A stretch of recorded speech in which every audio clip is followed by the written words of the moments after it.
Hello guys, नमस्कार दोस्तों।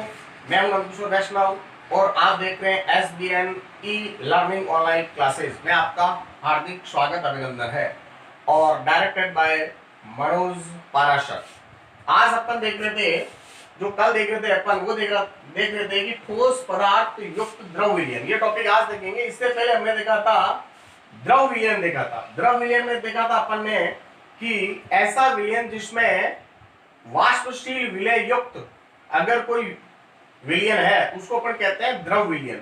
या द्रव विलयन का मतलब हो गया जिसमें विलायक द्रव हो, बाकी कुछ भी हो सकता है।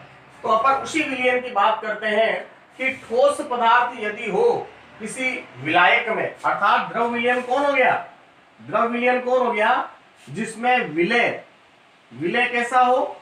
विलय हो उसके अंदर ठोस और विलायक कैसा हो? विलायक हो उसमें द्रव, तो उसको अपन बोलेंगे द्रव विलयन कहेंगे। तो उस ऐसे विलयन का, अर्थात अपन कह सकते हैं कि ऐसे विलयन के लिए राउल्ट का नियम, ऐसे विलयन के लिए राउल्ट का नियम, या अपन इसको बोल सकते हैं अवाष्पशील विलय युक्त, अवाष्पशील विलय युक्त विलयन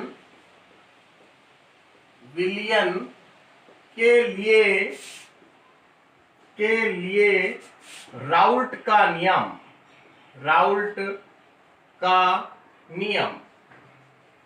अवाष्पशील विलय युक्त विलयन के लिए राउल्ट का नियम, या अपन बात करेंगे कि इस प्रकार के विलयन का वाष्प दाब क्या होता है। तो सबसे पहले मैं बात करता हूं कि अवाष्पशील विलय युक्त विलयन के लिए राउल्ट का नियम क्या कहता है। तो अपन देखते हैं। सबसे पहले मान लीजिए मैंने एक पात्र लिया, जिसके अंदर मैंने द्रव को विलय कर दिया। मान लीजिए ये 100 ml मैंने इसके अंदर वाटर डाल दिया। अब अगर इसके अंदर अवाष्पशील विलय डालता हूं, अवाष्पशील विलय का मतलब हो गया मैंने इसके अंदर 10 ग्राम चीनी डाली। क्या डाली बेटा? 10 ग्राम। यदि मैंने इसके अंदर चीनी डाल दी है तो अब क्या हो जाएगा? 10 ग्राम जैसे मैंने इसके अंदर चीनी डाली तो अब क्या हो गया कि चीनी को घोलने के लिए, मान लीजिए ये 10 ml को अपन 100 अणु मान ले, ये जो 100 ml है इसको 100 अणु मान ले रहे हैं और ये 10 अणु मान ले रहे हैं। तो मैं जो बोल रहा हूं कि अगर आपने 100 ml जल के अंदर 10 ग्राम चीनी डाल दी तो उसने क्या किया?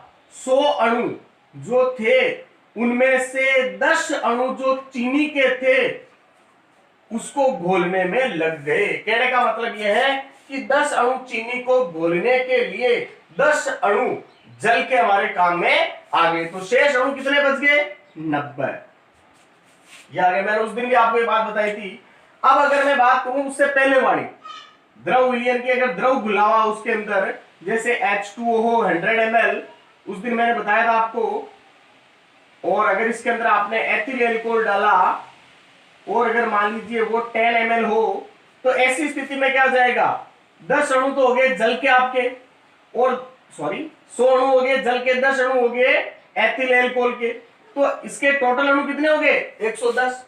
अगर आप ऐसी स्थिति में यदि इसको गर्म करते हो तो इसको गर्म करने पर यहां पर जो द्रव की सतह पर वाष्प के द्वारा जो दाब लगेगा वो लगेगा 90 अणुओं के द्वारा, और इसके अंदर वाष्पशील विलय युक्त विलयन में जो दाब लगेगा वो 110 अणुओं के द्वारा दाब लगेगा। इसका मतलब इसका दाब क्या हो गया? अधिक, और इसका दाब क्या हो गया? कम। अब इसके लिए एक बात और आती है। क्या आती है?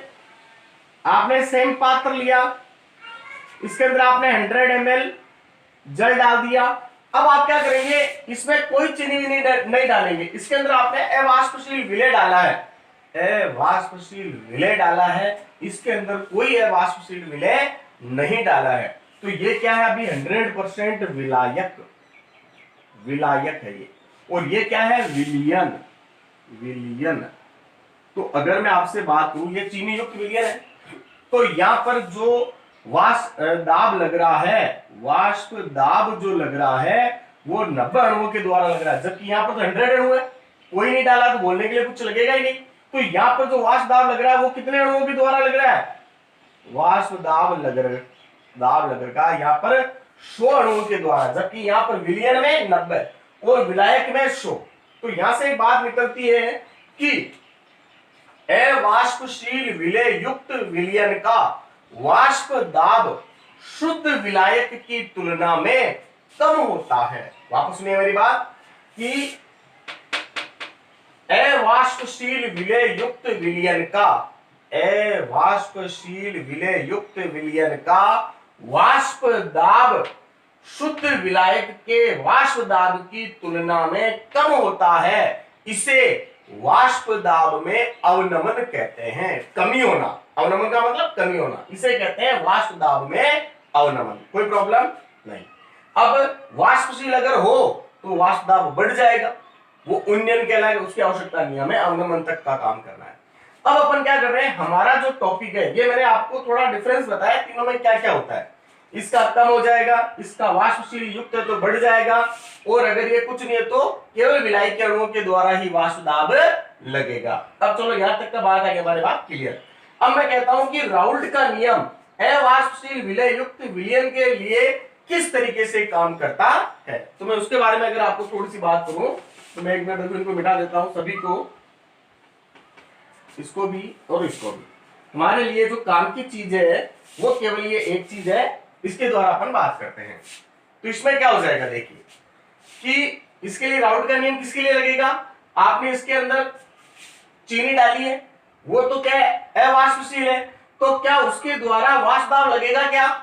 नहीं लगेगा। तो जब उसके द्वारा वाष्प दाब नहीं लगेगा तो किसके द्वारा लगेगा? केवल विलायक के अणुओं के द्वारा वाष्प दाब लगेगा, विलय के अणुओं के द्वारा यहां वाष्प दाब नहीं लगेगा। तो इसमें क्या लिखेंगे अपन, यहां अवाष्पशील विलय होने के कारण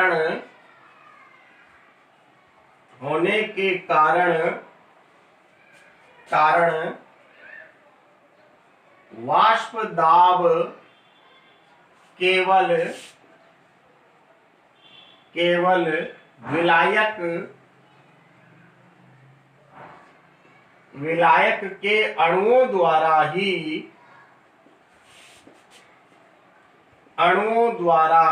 लगता है। ये हो गया इसके लिए राउल्ट का नियम, केवल विलायक के अणु द्वारा ही लगता है। अब अगर बात करें अपन, माना कि ए विलायक है तथा बी विलय है, अतः वाष्प दाब राउल्ट के अनुसार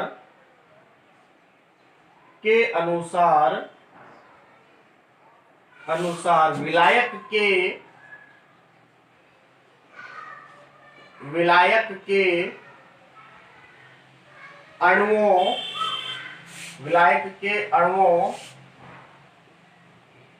के मोल अंश के समानुपाती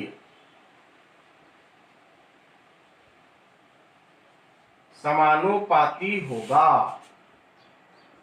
केवल विलायक के अणुओं के मोल अंश के समानुपाती होगा। तो अब इसके अंदर अपन क्या लिख सकते हैं कि विलयन का वाष्प दाब, टोटल विलयन, पीएस का मतलब क्या हो गया, वाष्प दाब सॉल्यूशन का, किसके समानुपाती होगा?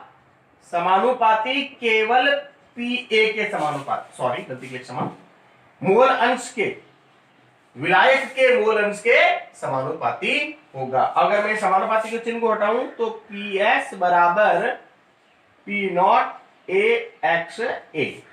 पी ए क्या हो गया, आंशिक दाब, पीएस विलयन का कुल दाब, एक्स ए विलायक के मोल अंश। और हम जानते हैं, क्या जानते हैं, एक्स ए प्लस एक्स बी बराबर 1, तो एक्स ए बराबर 1 minus X B.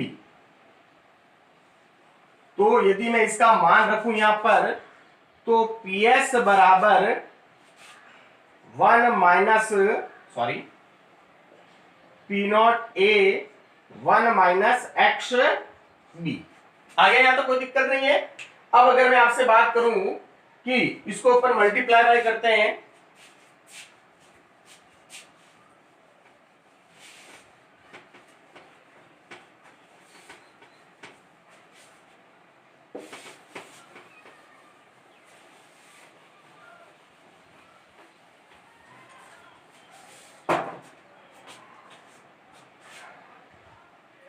P S बराबर P naught A minus P naught A x B, इस प्रकार से अपन लिख सकते हैं इसको। और अगर अपन चाहें तो इसको इधर लेकर जाएं और पी एस को इधर लेकर आए, तो क्या हो जाएगा, P naught A x B बराबर P naught A minus P S. तो इसका मतलब ये क्या हो गया, P naught A minus P S. तो देखिए बेटा, यहां पर ये बात क्या दर्शाता है कि अगर जैसे ये जल था, जल में आपने केवल विलायक था, पी नॉट ए का मतलब क्या हो गया, विलायक, ओनली जल था, विलायक था, तब उसका जो वाष्प दाब आ रहा है वो आ रहा है पी नॉट ए, केवल विलायक का वाष्प दाब। और पीएस क्या हो गया, विलायक का वाष्प दाब कितने अणुओं के द्वारा लग रहा था, 100 अणुओं के द्वारा। ओके, पीएस क्या हो गया, जब आपने इसके अंदर 10 ग्राम चीनी डाल दी, तो ये हो गया पीएस, विलियन का वाष्प दाब हो गया। तो विलियन का वाष्प दाब कितने अणुओं के द्वारा लगा, 90 अणुओं के द्वारा, केवल 90 अणुओं के द्वारा। तो इसका मतलब पीएस क्या हो गया, कमी आ गई। तो मैं इसको बोल सकता हूं P A minus P S बराबर, तो ये कहलाएगा वाष्प दाब में अवनमन। ये क्या कहलाएगा, वाष्प दाब में अवनमन। ये लो साहब, ये वाष्प दाब में अवनमन। अगर मैं इसको आगे लिखूं थोड़ा सा अलग तरीके से, कैसे लिखूं कि P naught A minus P S बटावा पी नॉट ए बराबर एक्स बी लिख सकता हूं ऐसे। अगर यहां पर लिखूं तो यहां से क्या बात चल गई, यहां से हमारे लिए आ गया कि P naught A minus P S बटावा पी नॉट ए, ये हो गया वाष्प दाब में आपेक्षिक अवनमन। इसको क्या बोलेंगे, वाष्प दाब में आपेक्षिक अवनमन, ये कहलाएगा वाष्प दाब में आपेक्षिक अवनमन। तो यहां से क्या आ जाएगा कि यहां से एक परिभाषा निकल जाएगी, वाष्प दाब में आपेक्षिक अवनमन। यहां से एक परिभाषा निकलेगी बेटा कि वाष्प दाब में आपेक्षिक अवनमन विलय की मोल अंश के, या विलय आ गया नहीं आ गया, अब विलय, अब विलायक नहीं है, विलय की मोल अंश के समानुपाती या के बराबर होता है। तो यहां क्या लिख सकते हैं अपन, अतः अवाष्पशील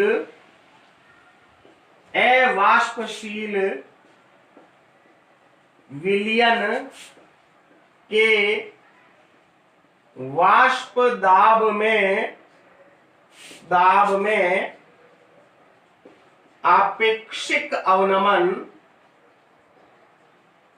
आपेक्षिक अवनमन विलय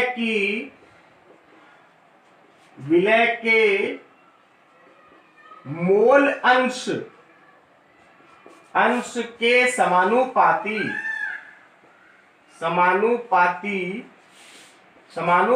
होता है,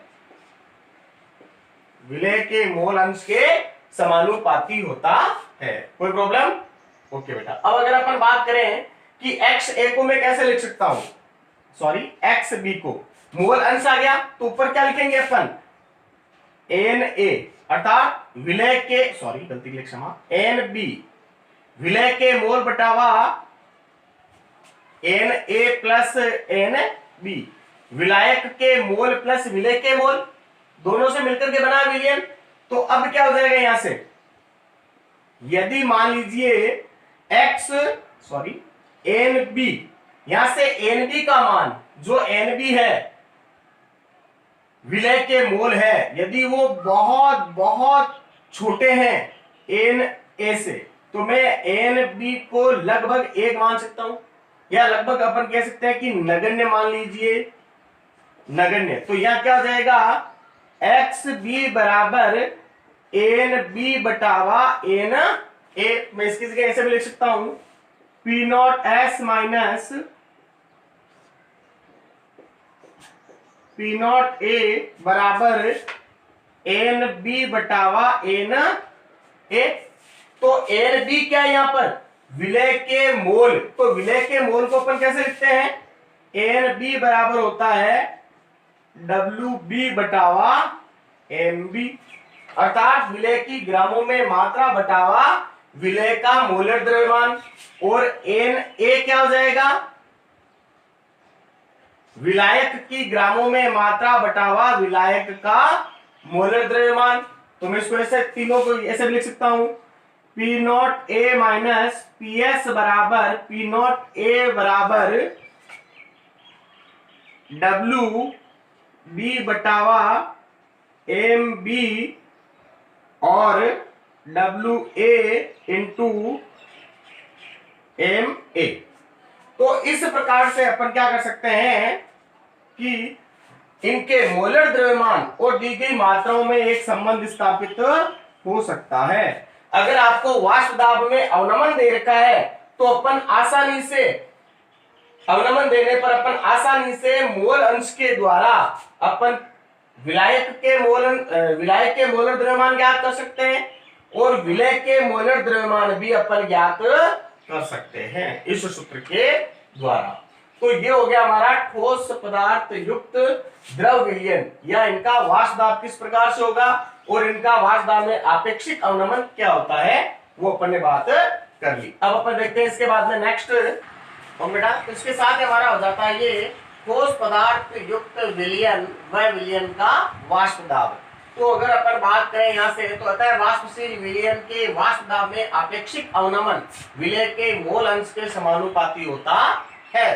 तो ये हो गया हमारे पास किस प्रकार से आपेक्षिक अवनमन। और अब बात करते हैं यहाँ से, अगर कुछ छोटी छोटी परिभाषाएं देखें तो वाष्प दाब में अवनमन, वाष्प दाब में अवनमन का मतलब क्या हो जाएगा, इसकी परिभाषा क्या हो जाएगी, आप चाहो तो लिख सकते हो, बोले या आपको बोले वैसे इससे समझ में आ जाएगी, चाहो तो मैं लिखवा देता हूं। वाष्प दाब में अवनमन क्या होता है,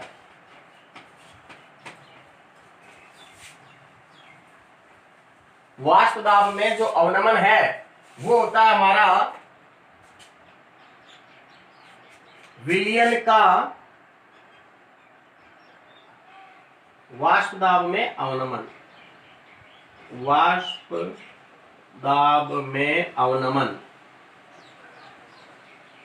तो इसकी परिभाषा क्या हो जाएगी, विलयन का वाष्प दाब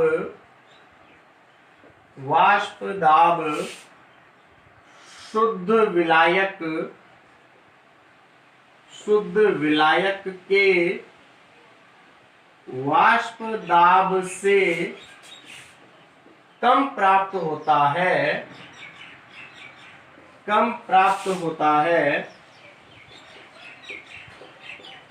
उसे वाष्प दाब में अवनमन कहते हैं।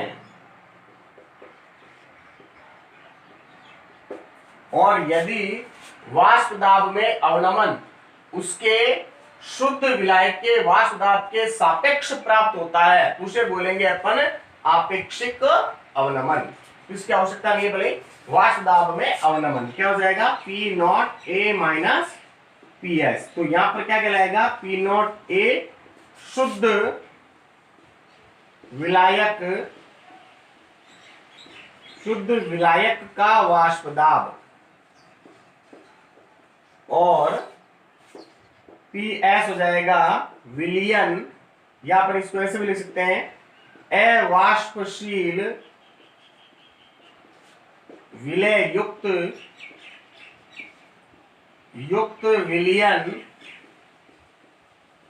विलयन का वाष्प दाब। ओके, तो इसी के साथ ये अपना ठोस पदार्थ युक्त विलयन का वाष्प दाब, अपेक्षित अवनमन और अवनमन कंप्लीट होता है। और अब उसके बाद में आता है हमारा आदर्श विलयन और अनादर्श विलयन, जिसे अपन कल देखेंगे। तो आपको सभी को ये मैं बताना चाहता हूं कि आज के बाद कल से अपना जो वीडियो है वो रेगुलर आपको मिलेगा। एग्जैक्ट 11 बजे मैं अपलोड कर दूंगा उसको। 11 साढ़े 11 के बीच में आपको रोज मेरा केमिस्ट्री का वीडियो मिल जाएगा। और जल्दी से जल्दी मैं 10वीं का विज्ञान का वीडियो भी अपलोड करने जा रहा हूं, जिसकी मैं आपको 1-2 दिनों में तारीख बता दूंगा। तो आपसे निवेदन है, आप हमारे चैनल को सब्सक्राइब कीजिए, लाइक कीजिए और कमेंट कीजिए। कोई भी कमियां हैं तो आप हमें कमेंट्स करके बता सकते हैं। धन्यवाद, नमस्कार।